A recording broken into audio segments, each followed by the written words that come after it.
오늘 수요 예배, 현장 예배와 우리 온라인 예배 병행해서 드리는데 우리 또 본당에 오신 분들 또 각자 삶의 자리에서 예배 드리신 분들 모두 환영하고 축복합니다.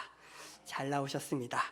우리 지난 주일부터 현장 예배가 재개되었습니다. 그래서 이제 또 오래간만에 성도님들 얼굴도 뵙고 교회당에서 예배 드리니까 너무 기분이 좋더라고요. 그래서 찬송할 때도 더욱더 신이 나서 불렀고 그랬던 것 같습니다. 그래서 청년 예배 때에 마침 싱어가 없어서 제가 어떻게 마이크를 그냥 뒤에서 잡고 불렀는데 너무 신이 난 나머지 인도자인 김성영 목사님보다 더 크게 불렀다 그래요. 그래서 김성영 목사님이 자기 목소리가 안 들렸다고 할 정도로 그날 굉장히 기분이 이렇게 좋았고 업됐던 것 같습니다.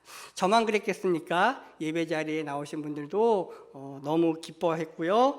또한 또 나오지 못했지만 이제 조금씩 회복되어져 가는 것들을 이제 느끼면서 또 많은 성도님들도 행복했으리라 생각됩니다. 그리고 나서 제가 이제 오후에 이제 시집을 하나 이렇게 우연찮게 보게 되었는데요. 그 시가 제가 오늘 오전에 문자 보내드렸던 소개였던 그 시였습니다. 도종환 시인의 가을날이라는 시인데요. 다시 한번 읽어드릴 테니까 한번 들어보시겠습니까? 딸아이 손을 잡고 성당에서 오는 길, 가을바람 불어서 눈물 납니다. 담 밑에 채송화 오손도손 피었는데 함께 부른 노래 한 줄 눈물 납니다.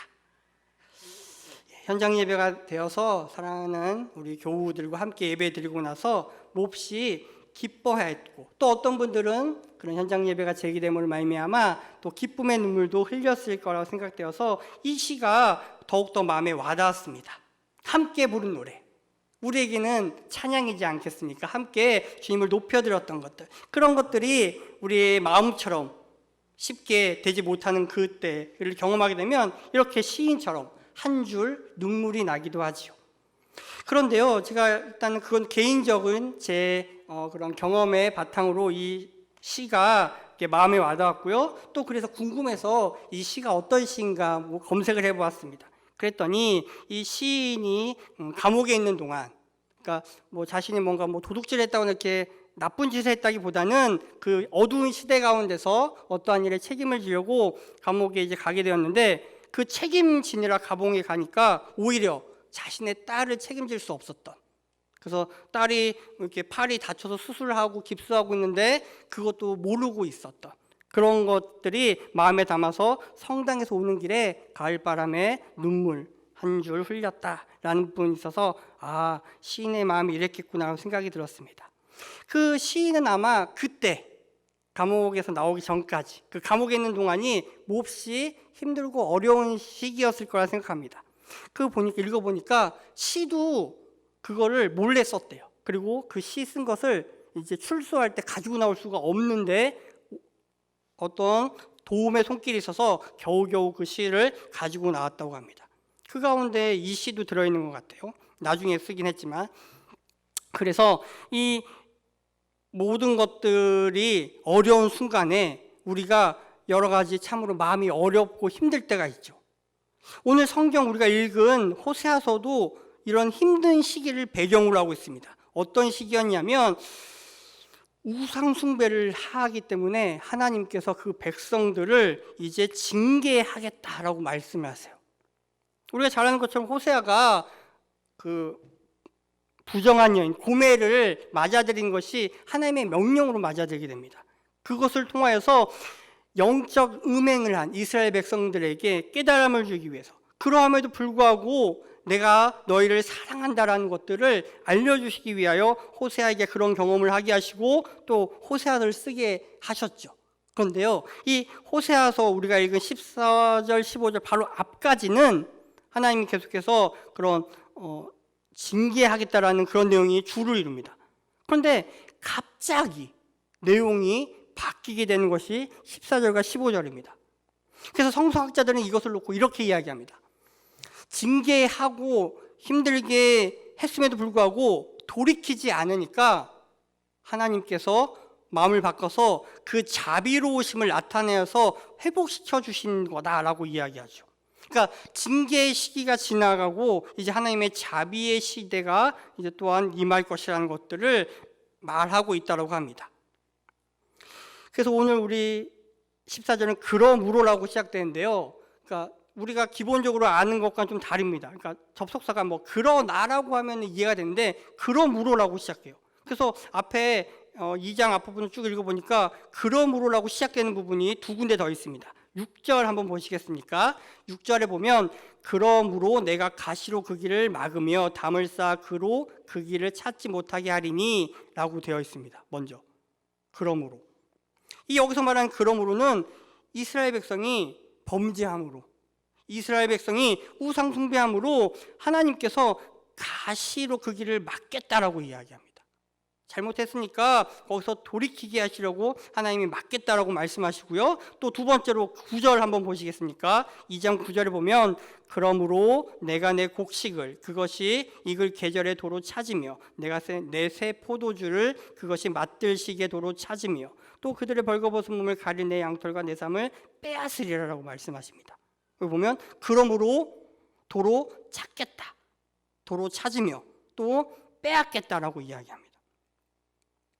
8절에 보면 하나님께 다 주셨는데 주신 것들로 말미암아 바알신을 섬겼거든요. 하나님이 주신 건데 이스라엘 백성은 그걸 바알로부터 왔다라고 생각했습니다. 왜요? 이제 가나안 생활하면서 농사 지으니까 그 가나안 땅에서 농사 짓던 그 원주민들이 섬기는 신 바알이 이 모든 것들을 주관한다고 생각했어요. 그래서 하나님도 섬기면서 바알도 섬겨야 잘 살 수 있다, 풍요롭게 살 수 있다고 여겼거든요. 그래서 영적 음행을 합니다. 하나님이 주신 걸 하나님한테 감사하고 하나님께 드리는 것이 아니라 하나님이 주신 것으로 바알한테 제사 드리고 엉뚱한 데에 갖다 바친 하나님께서 도로 찾겠다, 빼앗아 가겠다라고 말씀하십니다. 그러면서 세 번째로 나온 것이 14절에 그러므로 보라라고 말씀하시죠. 그러니까 이스라엘 백성이 범죄함으로 돌이키게 하려고 하나님께서 그 길을 막으셨고 또 도로 찾고 뺏으셨는데 그런 범죄함으로 그 다음에 달라진 법이 있습니다. 보라, 주의를 환기하죠. 그러니까 앞에 6절과 9절과 달리 그런 범죄함으로 말미암아 하나님께서 행동을 취하시는데 보라, 다른 걸 하겠다라고 말씀하시면서 하나님께서 그 사랑을 나타내 보내주십니다.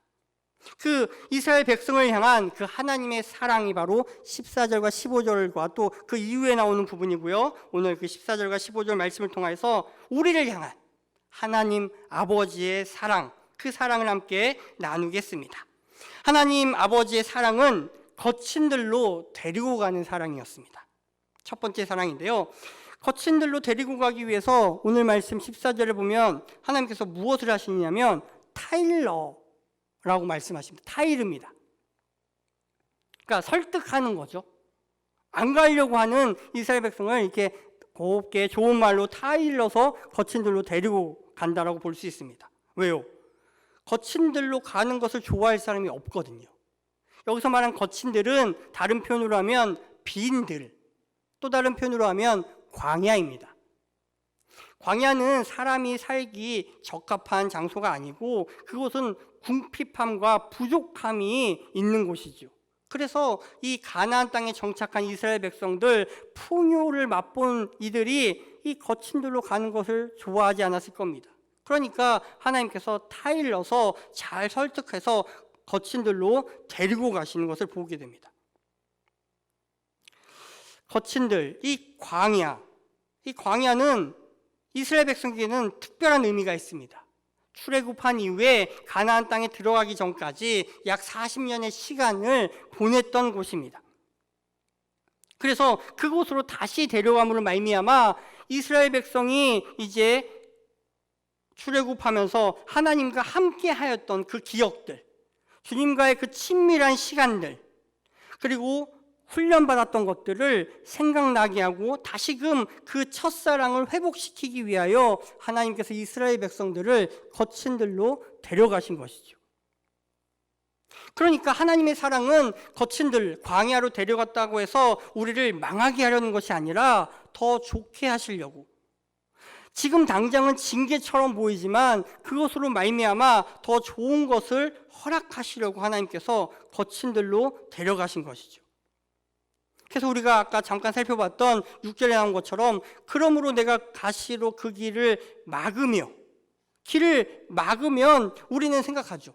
아, 이 인생이 왜 이렇게 안 풀리지? 왜 이렇게 내 인생은 힘들지라고 생각하는데 내 인생길이 막히는 것이 오히려 나의 영혼에는 유익이 될 수 있다는 것이고요. 내 인생길이 막히는 것이 하나님의 뜻일 수 있다는 겁니다. 우리 인간적인 마음과 생각으로는 이해할 수 없죠. 인생이 뭐 탄탄대로였으면 좋겠고 만사형통이었으면 좋겠는데 그렇지 않을 때 그것이 바로 하나님 아버지의 사랑이라는 겁니다. 저희에게도 자녀가 있는데요. 아직 어린아이이기 때문에 뭐 이렇게 어지간해선 때리진 않지만 정말 심할 경우에는 약간 맴매를 합니다. 왜요? 잘 되라고 하는 거죠. 그죠? 그 어린아이 뭐 때릴 데가 어디 있겠습니까? 그리고 부모가 정말 마음 먹고 때리면 얼마나 아프겠습니까? 그런데 뭐 웬만해서 말로 하다가도 때로는 뭐 그런 인간적인 화를 못 내려서 그럴 때도 있겠지만 또 많은 경우에는 징계가 바로 그 자녀의 유익을 위해서 하지 않습니까? 그것이 그 부모의 사랑이지요. 그래서 뭐 현대 교육학에서는 체벌하지 말라고 하지만 모르겠습니다. 제 경험으로는 글쎄요, 어느 정도 나이가 지나면 체벌하지 않아야 되지만 3살 버릇 80 간다고 하는데 아직까지는 좀 그래도 맴매를 좀 해야 되지 않을까 싶습니다. 아무튼 그것은 사랑의 마음이 있기 때문이고요. 사랑의 마음이 없으면 그것은 잘못된 것이죠.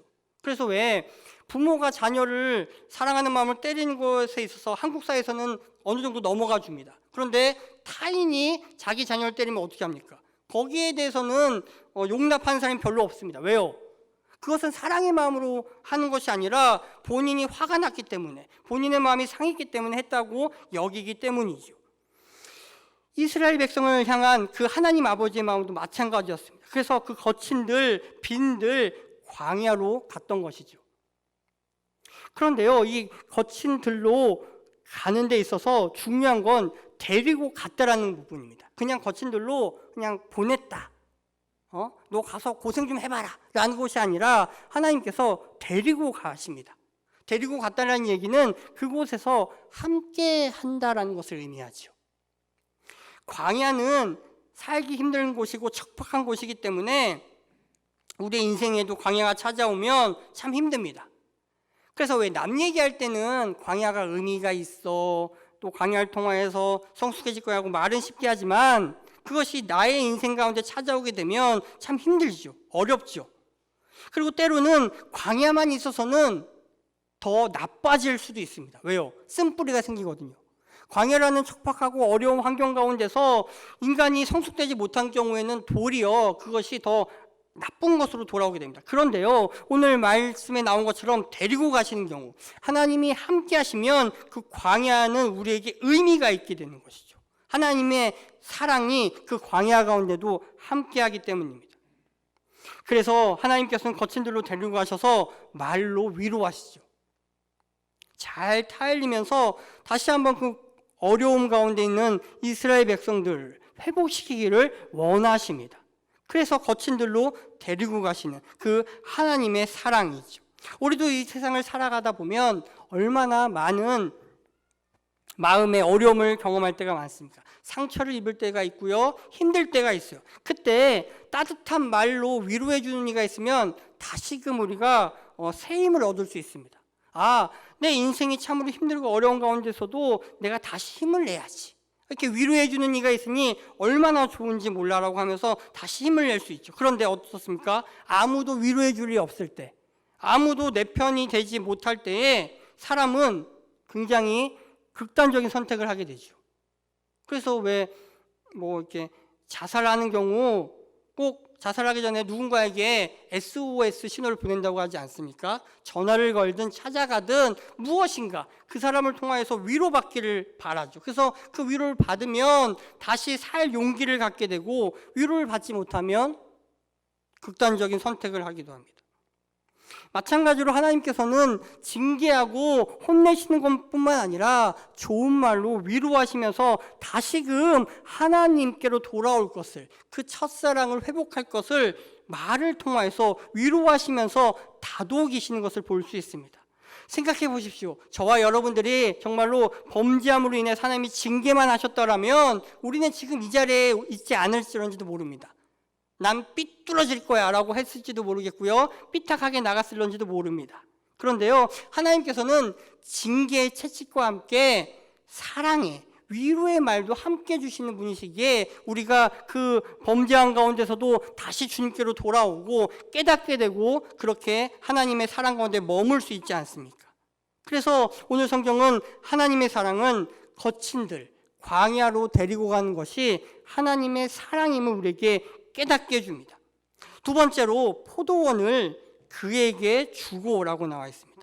포도원을 주시는 것, 이것 또한 그 이스라엘을 향한 하나님의 사랑이었습니다. 우리가 9절 말씀에서 읽어본 것처럼 내 곡식을 그것이 익을 계절 도로 찾으며 내 새 포도주를 그것이 막 맞들 시기에 도로 찾으며 벌거벗은 몸을 가릴 내 양털과 내 삶을 빼앗으리라고 말씀하셨던 하나님께서 다시 돌려주시는 것을 의미합니다. 그러니까 빼앗긴 것은 이제 맛이 막 들 시기는 포도주, 새 포도주였는데 하나님은 포도주를 뺏어가시고는 오히려 포도원을 주시는 분. 지금 당장은 손해인 것 같습니다. 금전적으로나 여러 가지 면에서 내가 피해를 보고 손해를 보고 어려움을 처한 것 같지만 하나님은 그 시기를 통하여서 우리에게 더 좋은 것을 주시고자 지금 당장은 우리의 손에 있는 것들, 그 손에 있는 작은 것 때문에 하나님 앞에 가까이 가지 못하는 것을 아시기에 그것을 잠시 가져가시는 것 아닐까요? 맛있는 밥을 어린 자녀에게 먹이기 위해서 어떻게 합니까?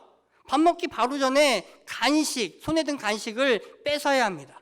그래야 영양가 있고 그렇게 맛 좋은 밥을 많이 먹을 수 있고 건강해질 수 있습니다. 그 손에 든 간식, 그 잠깐의 입의 즐거움을 위한 그 간식을 먹으면 정작 먹어야 할 그 양식을 먹지 못하기 때문이죠. 마찬가지로 하나님께서 이스라엘 백성을 혼내시기 위하여, 가르침을 주시기 위하여 그 손에 있는 것들을 빼앗았지만 그 광야의 연단과정에서 빼앗으셨던 것들을 다시 되돌려 주신다라고 온 성경은 기록하고 있는 것이죠. 빼앗아갈 때는 왜 뺏어갔다고요? 그거 바알이 준 거 아니야, 내가 준 거야 라고 말씀하시기 위해서입니다. 그리고 다시 주신 것은 거봐, 내가 준다고 그랬지, 내가 너가 필요한 것을 알아, 네가 잘 되기를 원해라고 그 부모의 마음으로 하나님이 좋은 것으로, 풍성한 것으로 선물로 우리에게 주신다는 겁니다. 코로나19로 말미암아 어려움을 호소하는 이들이 많이 있습니다. 또 여러 가지 활동을 하는데 어려움이 있어서 경제적인 어려움이 있기도 하지요. 지금 당장은 이런 것들이 왜 우리에게 일어난지 모를 때가 있습니다. 그러나 오늘 말씀을 붙잡고 다시 일어서시기 바랍니다. 지금 당장은 어려움에 처해졌지만 어쩌면 도로 찾아가시고 빼앗았던 하나님께서 더 큰 것을 주시려고 우리에게 이런 것들을 허락하신 것은 아닐까요? 그 선물로 주시는 은혜가 무엇인지 기도하는 것 가운데에 구하셨으면 좋겠습니다. 우리가 전혀 상상 이상의 것으로 풍성하게 되돌려 주실 그 하나님을 기대하면서 말이에요. 그 백성을 향한 여호와의 사랑은 바로 포도원을 주시는, 작은 것을 가져가셨지만 더 큰 것으로 갚아주시는 그 부모의 마음, 하나님의 사랑입니다. 마지막 세 번째로는 아골골짜기로 소망의 문을 삼아주시는 것이 바로 이스라엘 향한 하나님의 사랑이었습니다. 아골골짜기는 환난의 골짜기라고 해석될 수 있는데요, 이 유래는 그렇습니다. 우리 지난 몇 주 전에 주일 예배 말씀을 통해서 여리고성 넘어서기 말씀을 들으셨죠? 그 여리고 성을 정복한 다음에 이스라엘 백성이 사기가 충천했습니다. 왜요? 그 이제 가나안 땅에 처음 들어와서 첫 번째 전투였고 난공불락으로 여겨졌던 그 강한 성 여리고를 정말 놀라운 하나님의 방법으로 승리했잖아요. 그죠? 매일 한 바퀴씩 돌고 침묵 가운데 돌고 마지막 7째 날에 7바퀴를 돌고 이렇게 하나님께서 하신 대로 하자 성이 무너져 내리고 함락을 했습니다. 그리고 나서 다음 전투가 아이성이라고 하는 그런 전투를 앞두고 있었습니다. 우리나라도 아이 하면 좀 작은 것을 의미하잖아요. 그것처럼 아이성은 여리고성에 비하면 군사력이 약한 그런 성이었습니다. 그래서 쉽게 이길 거라고 생각했죠. 근데 어떻게 됐습니까? 대패를 하고 맙니다. 아니, 여리고성에서도 승리한 이스라엘 백성이 아이성에서는 패배하고 말죠. 큰 충격에 빠졌습니다. 그래서 원인을 알고 보니 하나님께서 여리고성을 진멸하라고 하셨거든요. 뭐 이렇게 전리품을 이게 남기지 말라고 하셨는데 거기에 눈독 들인 사람이 한 명 있었죠. 아간이라는 사람. 그 사람이 범죄함으로 말미암아 하나님께서 아이성에서 패하게 하셨습니다.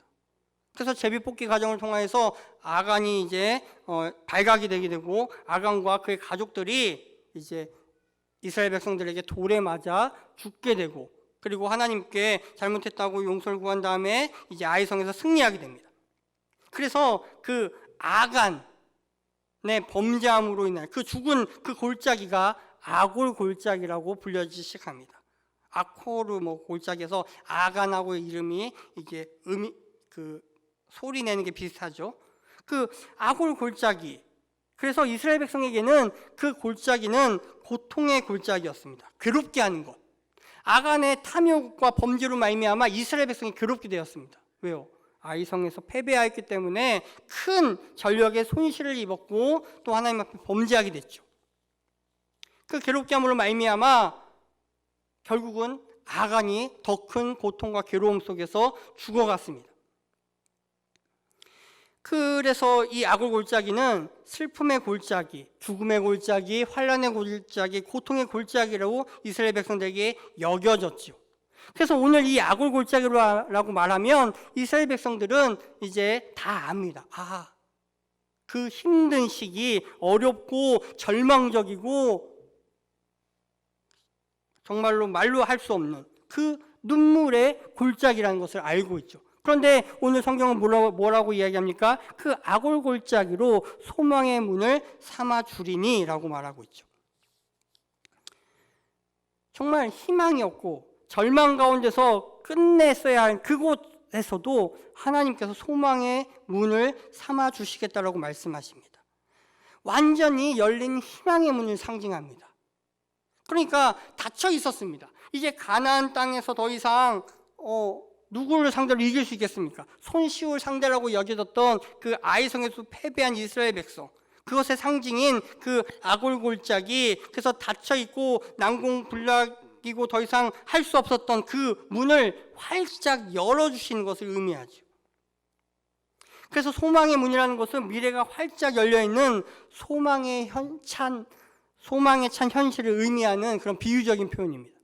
그 절망의 땅이 활짝 열려있는 미래의 그 소망에 가득 찬 그 현실이라고 오늘 성경은 이야기하고 있는 것이죠. 어떻게 그럴 수 있습니까? 그것은 하나님께서 그렇게 해주시겠다라고 약속하시면 가능한 일입니다.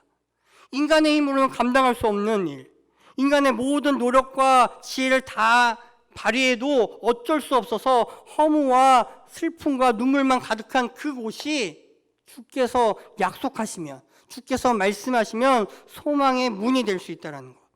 그것이 이스라엘 백성들을 향한 하나님 아버지의 마음이었고 사랑이었습니다. 그래서 그들에게 이러한 약속이 전해졌던 것이죠. 눈물 흘릴 일이 많은 시기입니다.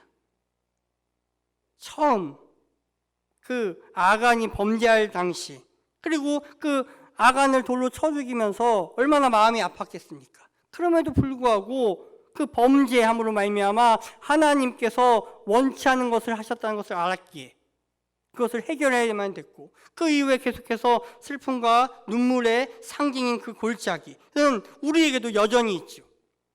위기가 있고요, 두려움이 찾아올 때가 있지 않습니까? 그때 우리는 그 눈물의 골짜기에서 우리 자신이 어떠한지를 분명히 알 수 있습니다. 우리는 하나님을 얼마나 신뢰하고 있는가, 그것에 대해서 알 수 있죠. 그 악을 골짜기가 소망의 문으로 되기 위해서는 바로 우리에게 하나님께서 함께 하신다는 확신이 있을 때에 이러한 것들이 가능하게 됩니다. 세상 사람들이 왜 마지막 순간에 극단적인 선택을 합니까? 희망이 없거든요. 절망이 가거든요. 그래서 더 이상 기댈 것도 없고 위로받을 것도 없고 힘을 낼 것도 없기에 잘못된 선택을 하지만, 우리 믿는 이들은 그런 악을 골짜기에서도 소망의 문을 삼아 주시겠다고 약속하신 그 하나님의 말씀을 붙들고 살아가는 것입니다. 오늘 나에게도 찾아오셔서 힘든 나에게 괜찮을 거야, 내가 다시 너에게 소망의 문을 열어주겠다라고 말씀하신 그 주님의 음성을 듣고 나아가는 것이죠. 그러기 위해서는 우리가 계속해서 주님을 의식해야 합니다. 거친 들 광야 빈들에서도 주님께서 나를 함께 하신다는 것. 내가 여기에 온 것은 내 스스로 온 것이 아니라, 내가 재수가 없어서 온 것이 아니라 나를 타일러 거친 들로 데리고 가서 말로 위로하시는 분. 그리고 거기서 비로소 때가 되면 주께서 포도원을 다시 우리에게 주실 것으로, 그렇게 확신하는 것 가운데 우리가 그 악을 골짜기에서도 소망의 문을 삼을 수 있는 것이죠. 여러 가지 고통이 있습니다. 그 가운데 하나 고통은 바로 소통이 안 될 때의 고통입니다. 그죠? 우리가 인간관계가 잘 안 될 때는, 소통이 잘 안 될 때에 인간관계가 어렵게 되고요. 그러면 몹시 괴롭고 힘듭니다. 어디 육체가 아픈 것도 몹시 고통스럽고 괴롭지만, 마음이 아픈 것 또한 굉장히 괴롭고 고통스럽죠. 어떤 성도님이 관계로 인해서 속상하고 마음이 아팠습니다. 굉장히 친하다라고 생각한 사람에게 이렇게 상처를 입고 속상했죠.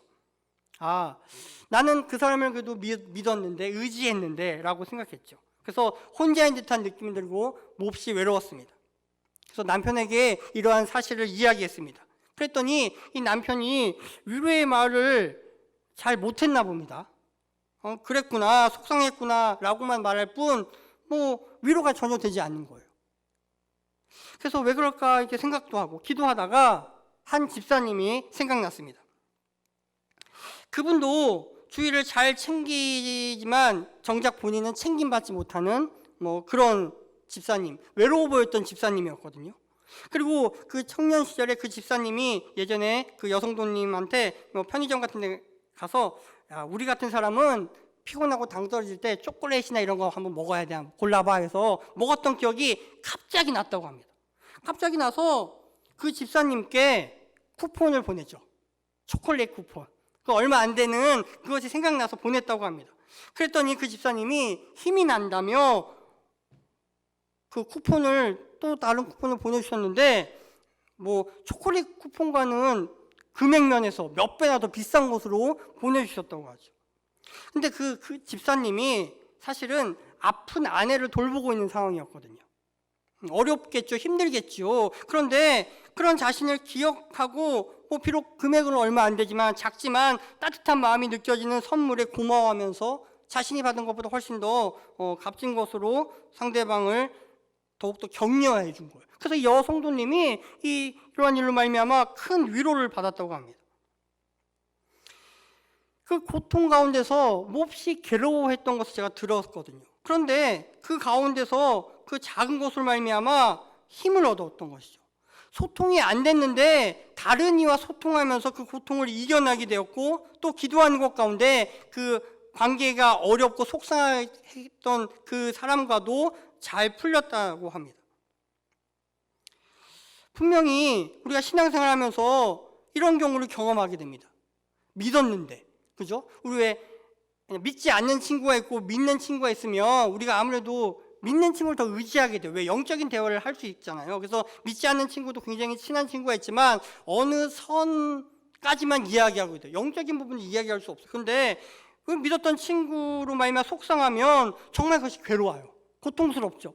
게다가 그 사람이 같은 공동체에 있으면 최소한 매주 얼굴 봐야 되지 않습니까? 그죠? 뭐 피해 다니기도 뭐하고 만나자니 참 불편하고 어렵고 그런 힘들고 고통스럽죠. 왜요? 친했기 때문에 그래요. 안 친했으면 전혀 문제가 안 돼요.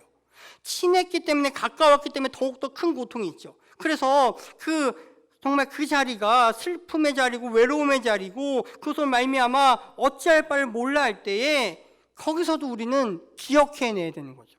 그 어렵고 힘든 것에 우리가 집중하는 것이 아니라 그 가운데서도 잘 극복했던 인물, 나에게 힘을 주었던 인물, 또 내가 감사할 수 있는 부분을 우리가 기억함으로 찾아내고 그 감사함으로 소망의 자리를 만들어낼 수 있다는 겁니다.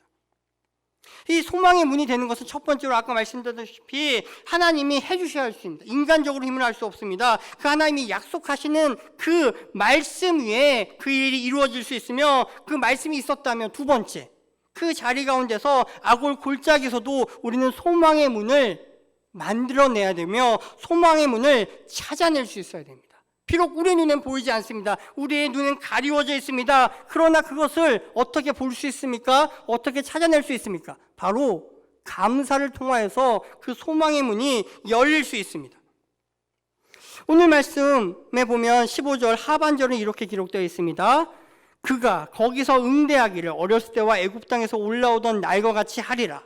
이 말씀이 무슨 말씀이냐 하면, 이스라엘 백성이 출애굽한 이후에 이제 처음 만난 어려움이 홍해바다 아니었습니까?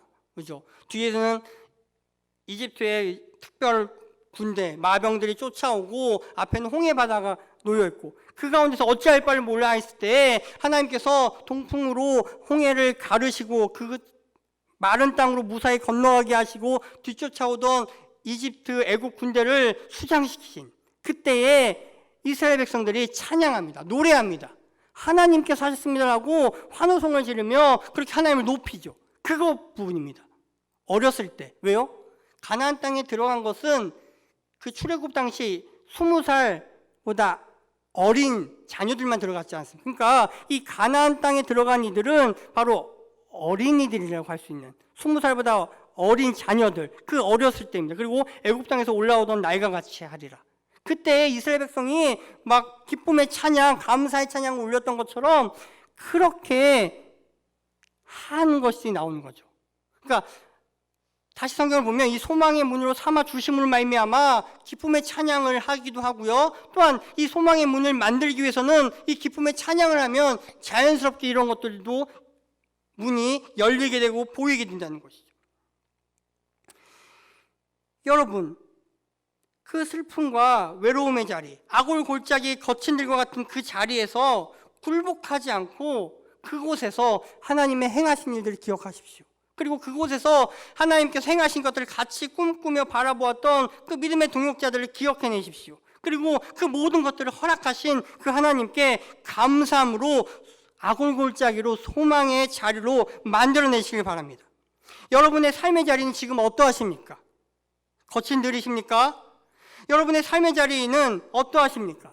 악올 골짜기 같습니까? 그 삶의 자리를 소망의 자리로 만드십시오. 그 삶의 자리를 소망의 문으로 삼으십시오. 그것이 우리 믿는 이가 할 수 있는 그 약속입니다. 오늘 호세아서 말씀은 불안함과 두려움과 초조함과 막막함으로 힘들어하고 있는 저와 여러분에게 주시는 하나님 아버지의 말씀인 줄로 믿습니다. 그리고 이 모든 것들은 우리의 힘과 능력이 아니라 우리의 소망이신 주님만 바라보게끔 하는 그런 귀한 말씀입니다. 우리 다시 한번 주님, 그 소망의 주님을 바라보지 않으시겠습니까? 그리고 이 어둡고 암울한 현실을 살아가면서 다시 한번 그 소망의 마음을 가지고 이 땅을 위해 기도하시지 않으시겠습니까? 주께서 우리를 이곳으로 부르시고 보내신 이유는 그 악올 골짜기 같은 곳, 빈들 거친들 광야에서 원망과 불평과 좌절만 하라고 부르신 것이 아니라 그곳에서도 하나님이 말로 위로하시고 데리고 가심으로 말미암아 더욱더 풍성한 선물을 주실 뿐만 아니라 아무것도 보이지 않는 그곳에서 소망의 문을 삼아 주시겠다라고 약속하신 그 은혜를 붙드시기를 원하고 계시라고 생각합니다. 다시 한번 소망의 노래를 부르기를 사모합니다. 그래서 우리가 주께서 우리에게 약속하신 그날, 주님, 제가 소망의 문을 발견했습니다. 주님, 제가 소망의 문을 바라보았습니다. 주께서 나에게 주신 그 아골골짜기 같은 그 상황이 소망의 문으로 삼았습니다. 라고 믿음의 고백을 드릴 때 주께서 잘했다 칭찬하실 뿐만 아니라 더욱더 큰 은혜를 우리에게 허락해 주실 것입니다. 이것이 바로 성도를 향한 하나님 아버지의 사랑의 마음입니다. 그 사랑의 마음을 느끼셨으면 좋겠습니다. 비록 고되고 힘들지만 다시 힘을 내십시오. 그래서 그 모든 것들을 이 말씀을 붙들고 살아감으로 말미암아 승리하고 하나님 아버지께 영광 돌려드리는 저와 여러분 되시기를 간절히 바랍니다.